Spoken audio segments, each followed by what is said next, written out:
So if we look at the RFQ process today, depending on your position, whether you're a build-to-print supplier or perhaps you have design-build responsibilities, there are lots of challenges associated with. But in general, an RFQ comes into a sales team where they need to start gathering the information necessary to build the estimate, working with estimating teams, working with sourcing teams, because some portion of that bid package may be outsourced to suppliers, and those supplier quotes need to be considered as well. There's collaboration with manufacturing to understand capabilities and further estimates and understand lead times. And finally, wrapping up with the response back to the customer where management pulls this all together. All of this takes a lot of time, a lot of resources and people in the mix, and a lot of data to be collected.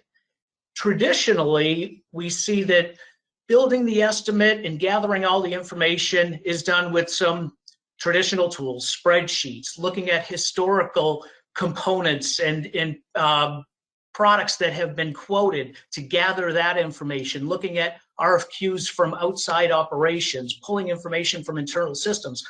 All of this adds some inconsistency in the estimate. I might have an estimating team of 10 or 15 people. Everybody will end up potentially with some variation. It's very, very labor intensive. And there are some challenges in terms of really responding in a timely manner with the confidence that you're pulling the right information together. And as a result, we end up with redundant efforts where there's potential for taking too long in missing business or overpricing to protect your margin, which ultimately can lead to missing an opportunity, or worst case, taking on business that you're not going to achieve the profit margins with. So at this point, we want to open a quick poll and understand what your current RFQ response time is.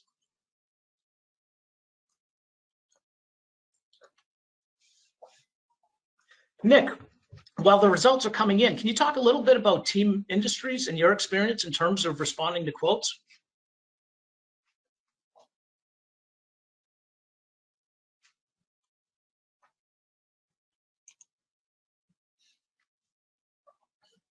Nick, I think you might be on mute. There we go. Yes. Team Industries does our level best to get back to our customers as quickly as possible. And it really depends on the complexity of the part. As we'll talk about later, Team is a solutions provider. So just getting an answer or a number back to a customer can be helpful. But really, Team prides itself on its ability to really find your need and then fill that. And that does take a little bit longer. So most of our quotes at this point are 30 days or more. But when you get a quote back from us, know that it's a solution that is best fit for your company. Great. I think results should be in. Let's go ahead and move on.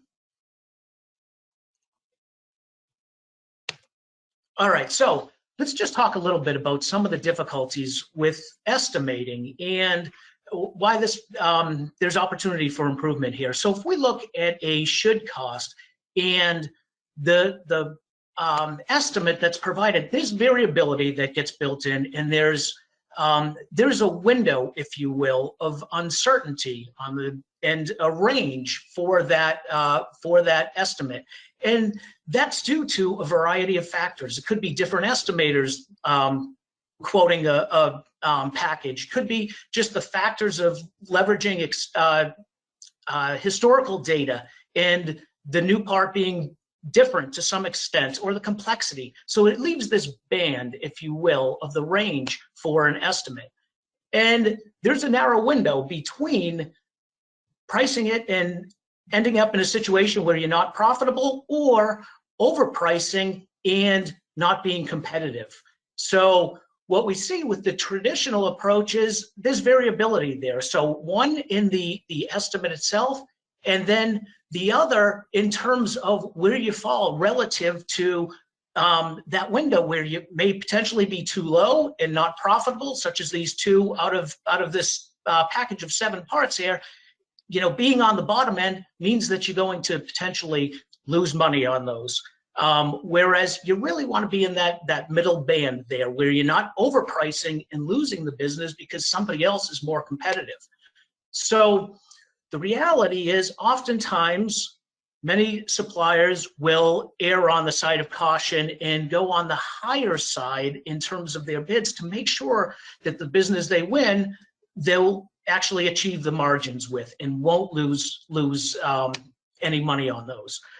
Worst case scenario is that you actually are on the other side, and hopefully this doesn't happen often, but you're underpricing and not really fully understanding what you're getting into and what your costs will be, and you're pricing your projects too low. You might be winning the business, but it's bad business.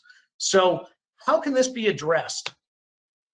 One of the things that can be done is to increase the precision, reduce the variability between the different estimators, for example, and really narrow that band so that you can hone in on the right RFQ price.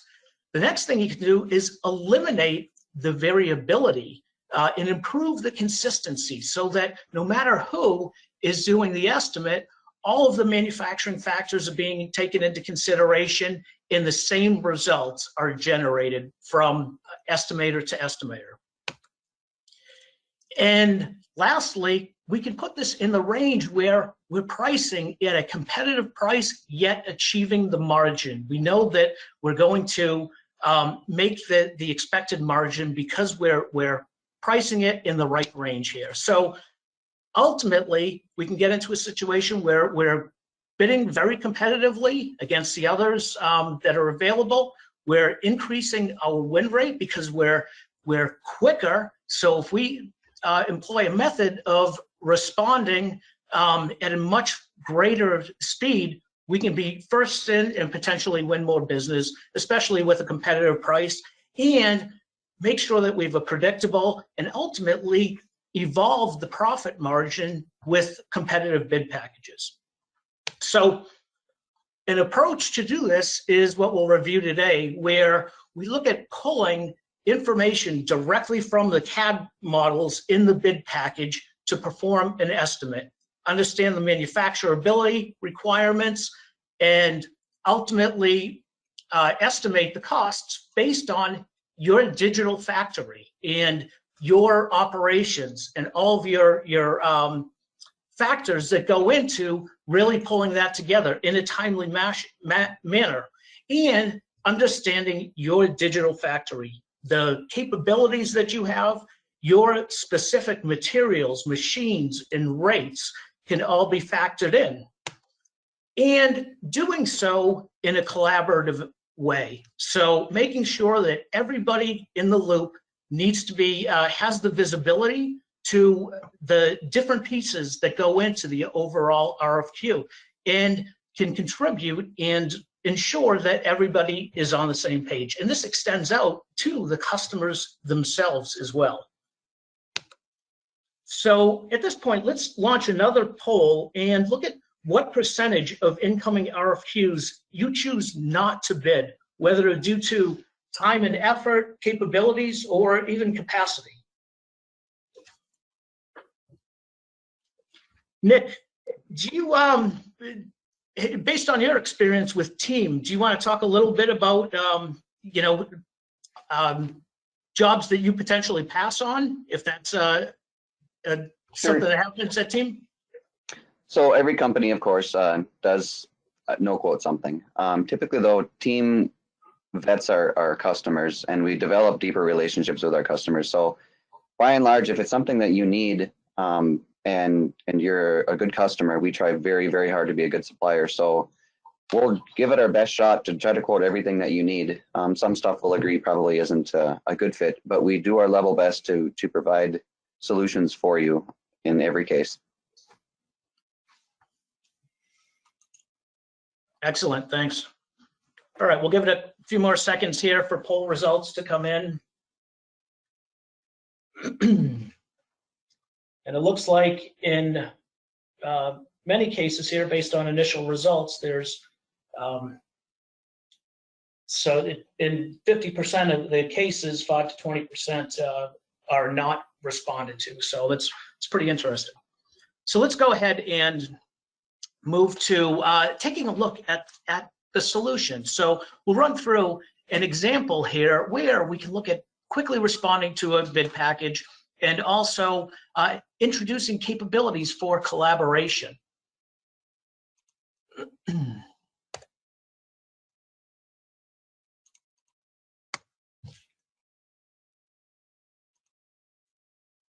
All right, so I'm going to log in to a cloud-based solution. So the aPriori solution, which consists of a variety of role-based solutions to support the overall bidding process, manufacturing simulation, and costing effort. So we're going to start in aPriori Professional and take a look at this example of a TV mount. This is actually for a decent-sized 70-inch TV that a contract manufacturer is sending off to a supplier. So this was brought in directly from the NX CAD system, where the assembly is recognized, the hierarchy, all of the components have been identified.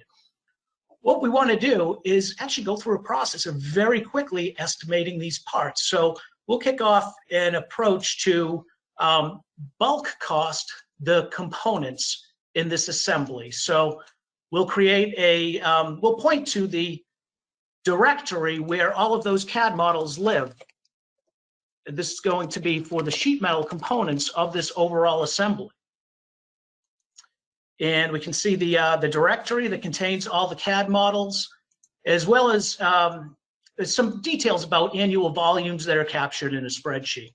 So that is an automated approach to quickly process a whole host of components in an approach where it just simply runs in the background. And I'll actually kick that off, and we'll look at an interactive approach on a part-by-part basis to estimate a component. So we'll take a look at this clip at the top of the bracket. So its purpose is to allow for a 15-degree tilt of the bracket attached to the TV, and also to hang it initially from an installation standpoint.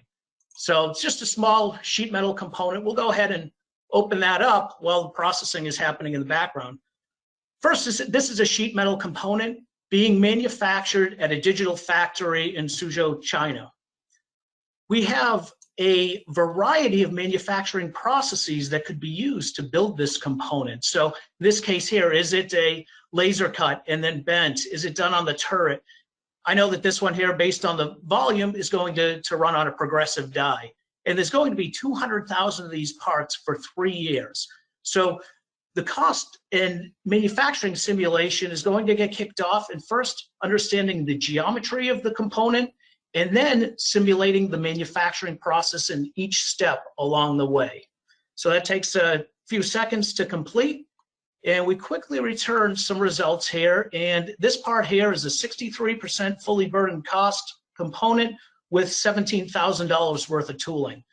Looks like actually I have a pop-up here in the background that indicates that the other components in that directory have all completed their simulation. So we'll just dismiss that and take a look here for just a minute. So what's happened in the background is the manufacturing process has been simulated, and a progressive die with 6 stations has been chosen. That was determined based on a complete understanding of the geometry of the component. In this case here, how many bends in the component? There's 3 bends, some simple holes. That's all factored in to determine what it will take to make that part, each of those features, and essentially the operations happening at the die stations. So further investigation, we can see here that the material is actually taking up 80% of the cost of this component. We can see the utilization over on the right here of 43%. So we're throwing away over half of the material in this part. That was arrived at by estimating the strip of material and then nesting the components on there. As we can see, you know, it's the best you can get to align these components here, but still some material being thrown away. So with that said, let's just jump over back to the assembly. Now that everything's been processed in the background, we can see that those components that have been automatically estimated, we can see the cost associated with each of those, and the manufacturing simulation has been completed. We can even see the capital investment for the tooling on each of those components. So let's take a look at, the material utilization was in question there. That was pretty low on that part that we just did manually.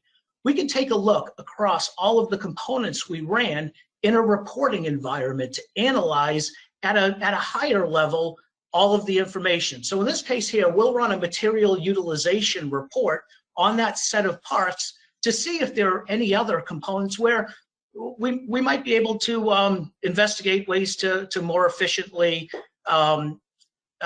make those parts. And what we see is that most of the parts are well over 80% in terms of their utilization, which is great, except this one that we just went through manually is at 43%. So maybe there's a way of doing something to better optimize this material. So ultimately, we're throwing less away. So if we look at this component and its function, so it is serving those two purposes of hanging against the plate that goes against the wall, and also allowing for this 15-degree tilt on the component. But if I look at it, maybe does that really need to be a separate part? It's actually being fastened with 2 screws on each side, and then also to the back plate, which requires some through holes for clearance of those screws. Maybe that function could be incorporated directly into this component here. So I can go and provide some potential options for the customer to have some value add, rather than just taking what I'm giving, quoting it.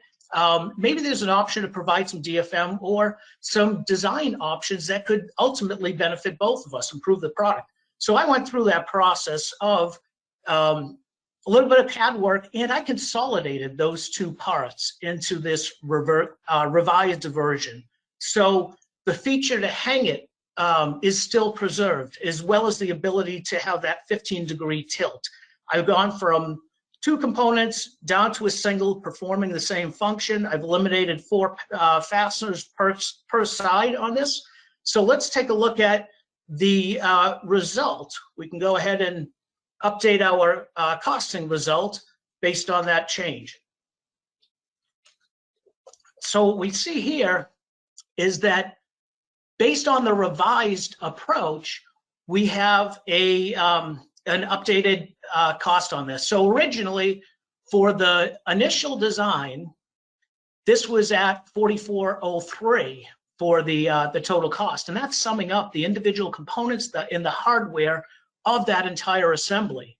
In the revised version, we have a final cost on this of $41.99 for the total assembly. So it doesn't seem like a big difference, but it's actually $2 over 100,000 components annually for 3 years. So we're looking at $200,000 per year, well over $600,000 here, potential savings based on such a little change like this.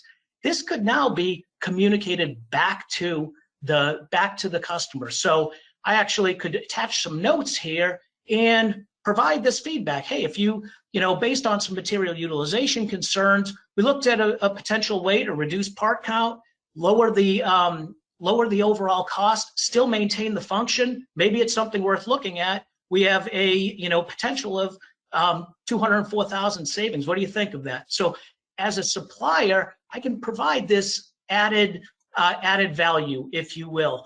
Now this could be shared via a report with the customer directly, or what we might be able to do is provide them access to directly log in to the cloud-based environment, where they can see firsthand the changes that were made and interact with this with their supplier, and really have transparency on cost, and ultimately be able to understand and share the details of manufacturing. And in some cases, we have some manufacturers we work with that have gone fully open book and are simply agreeing on margin. So here we can review this entire assembly, can take a look at the notes that were shared from the supplier based on these potential changes, and ultimately dig into the details of all of these components within the assembly and see what that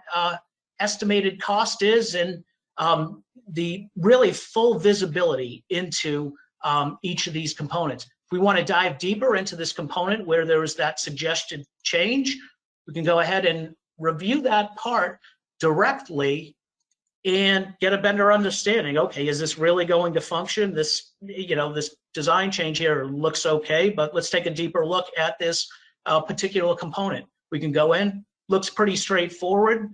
There's no design guidance or DFM issues that have been flagged. If there were problems where it was redesigned and maybe there are holes too close to an edge or bend radii that are too tight, none of that's flagged. It would be if there were some manufacturing issues here. So at this point, we've got a pretty good potential design change here that could save everybody money. Now it's okay, what do we do with that $200,000, right? We're gonna be able to potentially both benefit from that. So assuming that all went through fine, now as the supplier, we can take a look at the next phase. Okay, we've looking at the manufacturing process. So really trying to get an understanding of what it's going to take to deliver based on these requirements. And here I can take a look at a way to support the manufacturing engineers and give them what they need. So through the simulation, a full understanding of the manufacturing process was analyzed, the time required. And in this case here, looking at capacity requirements. So there's a 3,000 kilonewton, 5,000, and 7,000 kilonewton press required for the progressive die. We can see exactly how many hours required. So 1,200 on the 3,000, 1,150 on the 5,000, and on the 7,000 here, 579 hours. And you can see on the right, the breakdown for each of the components and what they will consume on that machine. So now I can really pull in and fully understand what it's going to take to deliver, make sure I have the capacity. I might have been bidding a package that had some components that I don't even have the manufacturing either capacity or capability to build, and we potentially would need to outsource. We could then work with those sub-suppliers to really understand what their portion of the quote should be, so I don't have to wait for those to be returned. I can analyze that, and then when it does come time to working with them, have the data necessary to support a negotiation. So just wanted to provide a little overview and a glimpse into the solution and how it could be applied to very quickly respond to RFQs simulated based on your factory capabilities, getting results that you can trust because it is based on your manufacturing process, and ultimately enabling collaboration